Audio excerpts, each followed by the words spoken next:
beginning of this is about relaxation. So just let her walk around while I talk about relaxation. Relaxation is a good thing.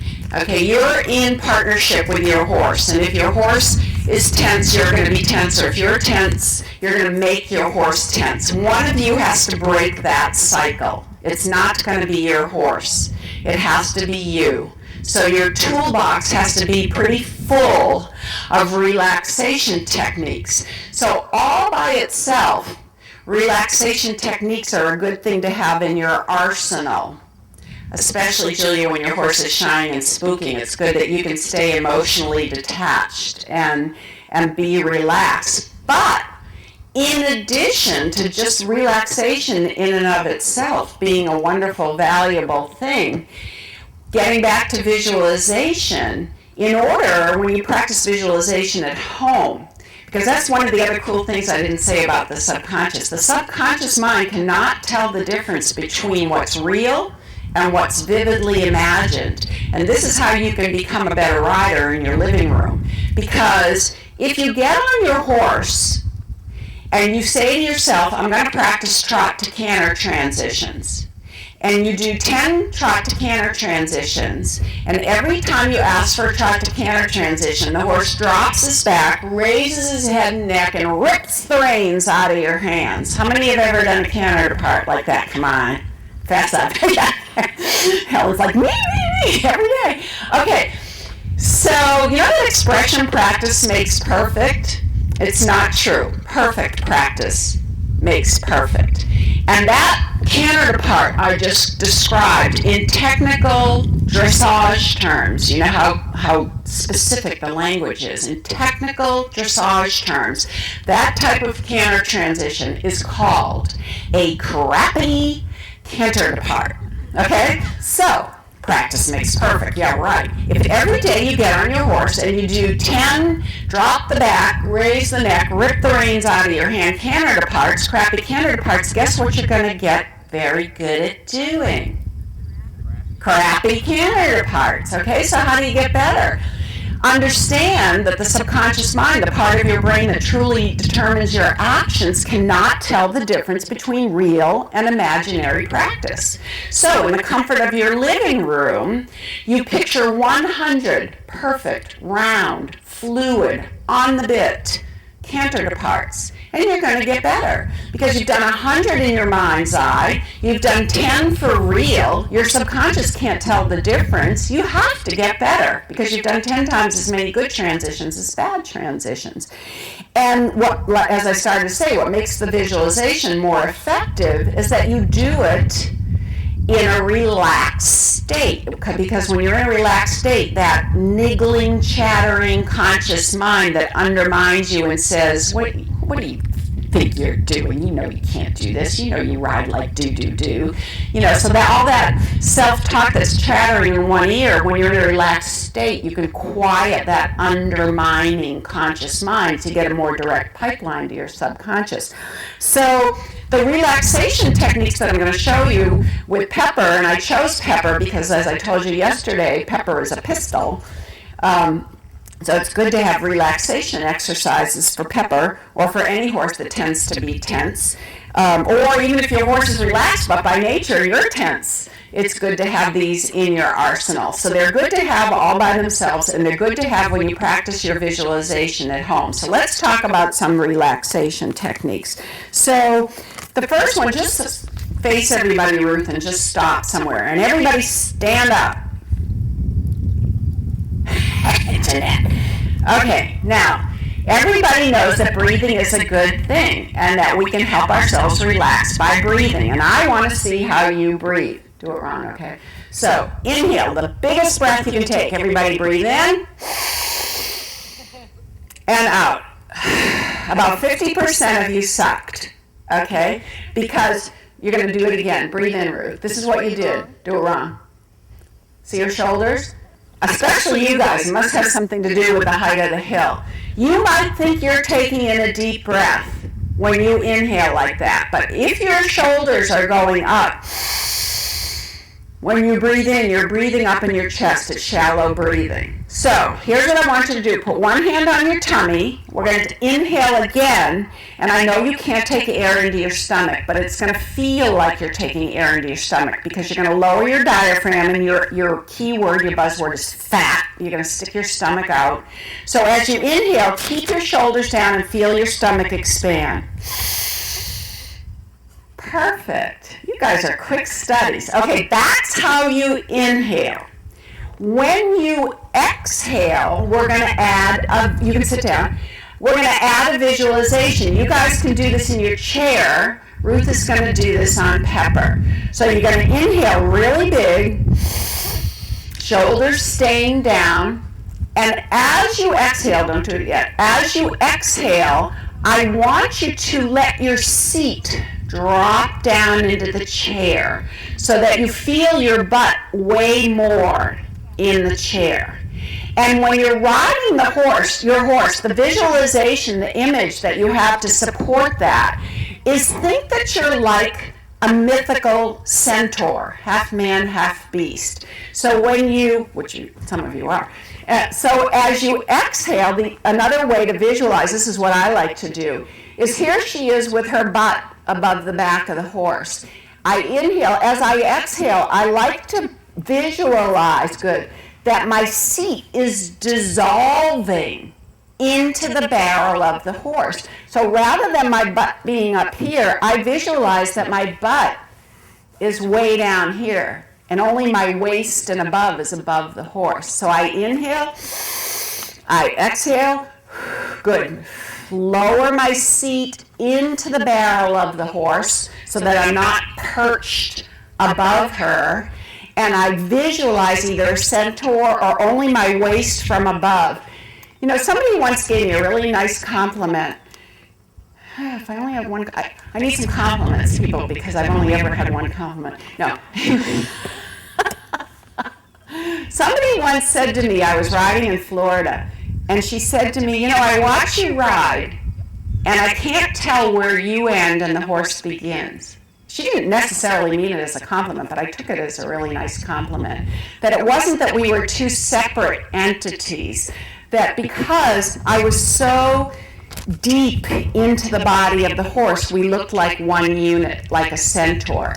Now, as you know, Ruth is a very good rider, so she's going to Hollywood this for us a little. She's going to do what a lot of riders do, and for example, I do even in some movements like pirouettes, canter pirouettes. I tend to perch off my knee and thigh, and my butt is too light. There's daylight under my butt. So she's going to pinch, she's just going to walk around, pinch with her knee and thigh so that she pinches her butt out of the saddle. Then she's going to inhale, exhale, and dissolve her seat into the back of the horse. So just do that in the walk. Pinch off her back. Pinch up, yep, good. And then when you're ready, keeping your shoulders down, inhale, let your stomach expand, keep the shoulders down, and exhale. And what I would like you to do, that was very good except for one thing. I don't want to see any difference in the position of your upper body.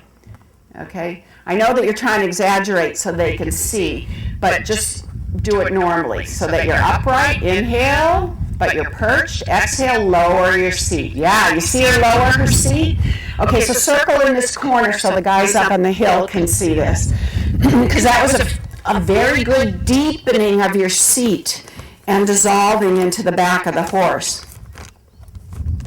Circle by H, Ruth, so these guys can see, because these guys got a good view of that.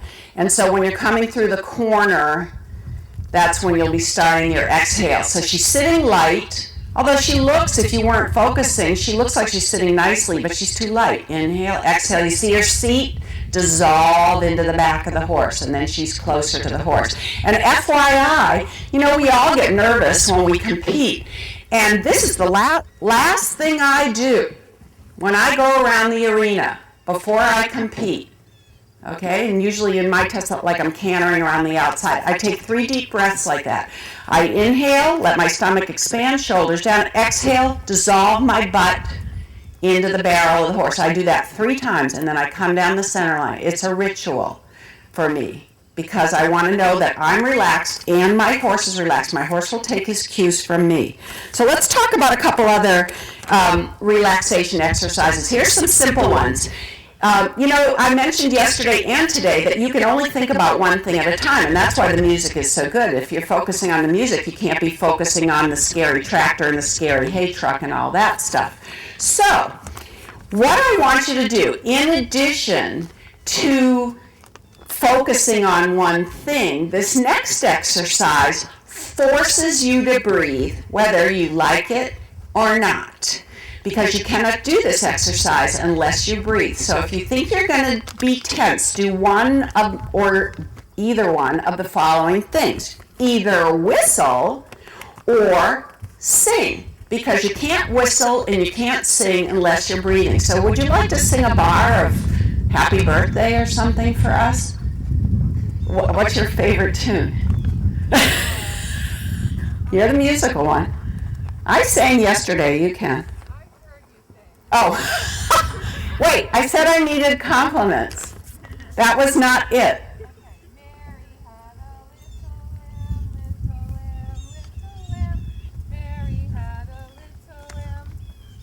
Okay, round of applause for Ruth. All right, now, there's no way she could sing that without breathing. So don't wait until you're in a tense situation to try to think of a song. Have a song planned. Okay, mine was, I don't know why, I don't like this song. Rhett, I don't like this song. Rhett's country. I'm a little bit rock and roll, he's a little bit country. I don't like this song. But for some reason, when I get on, you can tell I pretty much go in fast forward. If I'm in fast forward, I use music to slow me down by singing Peaceful, Easy Feeling. I don't like that song. I don't know why I picked that song. But it slows me down and it gets me breathing if I sing to Peaceful, Easy Feeling. Have your own song. That's a very easy thing to do. I learned that actually from Shelley Francis. Either whistle or sing, you must breathe. Now we're going to talk, I know we're a little over time, but we started a little bit late, so I just want to fit in these two other quick relaxation exercises because I know tension is such a big issue for riders. One has to do with, there are two, in addition to diaphragmatic breathing, which we just practiced, there are two other main deep breathing exercises that you can do. And anytime you're breathing deeply, you're relaxed. There is autogenic relaxation, and there is progressive relaxation. Now, autogenic relaxation goes back to self-talk and buzzwords. You don't actually have to do anything with autogenic relaxation. You just have to passively think over groups of words and allow those words to have an effect on you. For example, my right arm is heavy and warm. I can feel the weight dropping down into my elbows. I feel my legs wrapped around the horse as if I have Velcro on my britches and I'm sitting around a 55-gallon drum. Okay, that's an example of autogenics. You come up with your own statements that are relaxing statements like that. What we're going to do is we're going to combine autogenics with a technique called scanning. And you're going to start at your head and do your body in groups. Your head, your neck, your shoulders, your arms, your chest, your stomach, your back, your legs, your feet, whatever. And what Ruth is going to do is start at her head and start to scan and feel where she's holding any tension. And then she's going to talk to her body. Are you going to take my microphone away from me? I'm almost done. Okay. Then she's going to talk to her body, to the specific body part where she's holding her tension, such as face, let go, or neck, let go, or if you like the word relax or give or whatever. So start at your face or your head and work down, and you don't have a mic, so say it loud enough for everybody to hear. Eyes relax. Back of my neck, let go. And she's shoulder, trap. Right shoulder, relax. Good, and I can just see it drop right there. Lower back, loosen. Lower back, loosen. Yeah, good, and then you could see it happen as well. You good? Outside of right ankle. Outside of right ankle, very good. Say something to it. Drop. Drop. Okay? So scan through your body, feel where you're holding your tension, and then just use autogenic relaxation. Talk to yourself, give yourself some instructions. I know where I hold tension, and let's say I'm at a horse show and in, rising trot, warming up, I'll start scanning, and I'll go neck, let go. Wrists, let go. Lower back, let go. So that's combining scanning with autogenic relaxation. We're now going to do one final relaxation exercise which combines progressive relaxation, what progressive relaxation does is it concerns the difference between extreme muscle tension and relaxation. In other words, the more tightly you hold a muscle group while keeping the rest of your body relaxed, the more deeply that muscle group relaxes when you let go. So that's progressive relaxation. Once we relax a certain muscle group, which we'll do in a second, you can do this for your whole body, you can do your body in sections, some people do this to help fall asleep. Then we're going to use a sports psychology tool called anchoring. So that we have a quick cue. In this case, it will be a physical cue, but it can be a musical cue. It can be a buzzword. We have a quick cue to bring us back into that feeling of deep relaxation. Okay, now let me explain what anchors are. Anchors occur anytime something unique happens when you're in a deeply emotional state. Now, it can be a positive state or it can be a negative state. But if something happens consistently when you're in a highly emotional state, whatever happens at that moment becomes anchored. And we have a lot of things that have been anchored into us that we don't even realize. For example, I don't think, maybe I'm wrong, I don't think you were born knowing what the golden arches mean, but, that's now anchored into you. Or you weren't born knowing when you see an American flag go up a flagpole to feel this swell of pride or patriotism. That's become anchored. Let's see what other things that have been anchored. You fill in the blanks. Plop, plop, fizz, fizz. Oh, what a relief it is. Okay. Winston tastes good. Okay, are you still smoking? You said that with such feeling. Okay, those are anchors. Okay, so anchors are formed all the time, and they happen like that without us realizing, but we can also actively form anchors, which we're going to do. And the anchor we're going to use for deep relaxation is very practical for riders because of the way we hold the reins. Okay? Thumb is the highest point in the hand. So the physical cue we're going to use to anchor relaxation is to just touch your thumb to your forefinger like 3 times. Okay, but first we have to relax. Everybody do this. We're just going to pick a part of the body. You could do this for your whole body if you wanted to. But make a fist with your dominant hand. Come on. Make a fist. Increase the tension over a count of 5. Tighter, tighter, tighter. Knuckles are turning white. And then ever so slowly uncurl your fingers and visualize the word relax written on the palm of your hand and say relax. Let me put that another way. Say relax. Thank you. Okay, let's do it 2 more times. Close your hand, make a fist, tighter, tighter, tighter, tighter, because the more tightly you hold the muscle group, the more deeply it will relax when you let go. Slowly uncurl your fingers. See and say relax. 1 more time. Make a fist, tighter, tighter, tighter, tighter, tighter, tighter, tighter, tighter. Uncurl your fingers. See and say relax. And now, 3 times, touch your thumb to your forefinger. You now have a gift, a physical cue to help you relax. So, I know that she's fairly laid back, but just trot around the arena and pretend that she's going to shy from something, the flowers or the speakers or whatever. And as you go by, do 2 or 3 little taps, thumb to forefinger, and say the words relax, loud enough so everybody can hear you.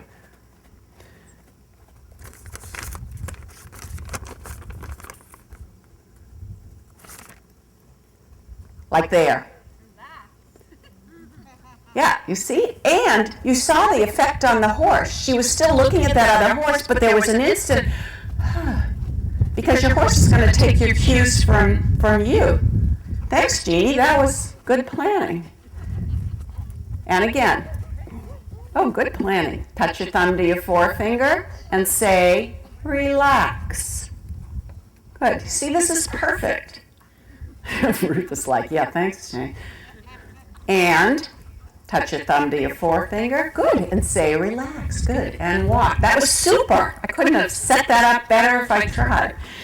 Okay, so you have, and you know, rather than riding in a reactive state, something must have happened through her body, because immediately, especially here and here, the horse put her head down and relaxed. So my point is, there are so many of these sports psychology tools that you can use in order to support what you're doing and with your riding, and to change the software in your mental computer. I know we're late. I want to do one more exercise. Ruth had an injury to her shoulder. She dislocated her right shoulder a while back, and so the muscles here are a little shortened, and she has a tendency to go with her right shoulder forward, just halt there, and she knows that, and she works on that all the time. But she supports the work that she does with some visualization, sort of like what we were doing when we were dismounting, so we could feel the weight going down into the inside iron for the lateral work, and then we just visualized we were dismounting. So if you tend to have a shoulder that's one that's further forward than the other, and you know that your shoulders should always be parallel to the horse's shoulders, and your hips always parallel to the horse's hips. So if you're circling to the right, your right shoulder has to be back so that your chest is more pointed toward the center of the circle. So she's going to take off the whip in both reins in the left hand, keep her head straight ahead, touch the right point of the hip, and feel this part of her body opening, and do that several times so that you get muscle memory for this opening of the shoulder and touching the hip. When you guys do this, I don't want you to hold the hand back. The important thing is that you can initiate the opening of the shoulder so that you can recreate it. Now circle around me in the walk and let your right shoulder be forward where it would like to be, because those muscles are shortened. Even Hollywood there. And then she's going to visualize, watch her right shoulder, she's going to visualize the exercise she just did. She's not going to do it. There, beautiful. She's going to visualize that she's reaching back and touching that hip. Good. And then be bad and visualize touching the right hip. Good. Beautiful. So if she were in a half pass to the right where she knows her right shoulder has to be back, she could just visualize during the half pass this feeling. Remember what I told you about the skiers going down the mountain? When you visualize a skill, your muscles fire in the same way that they would fire if you were actually performing a skill. So Ruth, was there something that you wanted to do to the music with her? No. Okay. So that's just to sum up quickly before we start our morning lessons. With Moshi, we focused on how to change the software in your mental computer with visualization and self-talk, because it's a whole lot less effortful to change your programming that way and long-lasting than to use iron-jawed determination. We did a couple little visualizations with Pepper, but mainly we focused on relaxation exercises simply for the sake of relaxation, because as I said twice yesterday, any work done in tension with your horse is a waste of time. So if you want to break the cycle of tension, you need to have tools in your toolbox where you can relax as well.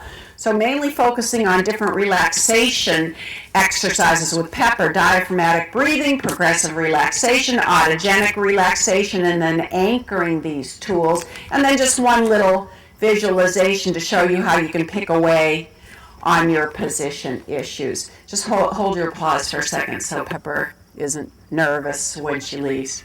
Like I told you, she's a pistol. And we have her all relaxed. Actually, you guys know what silent applause are? Okay, on the count of 3. 1, 2, 3. Good, okay. So now see for the lessons, and so will Ruth. Check the schedule. It's a little tiny bit different than yesterday, but it'll be fun and interesting.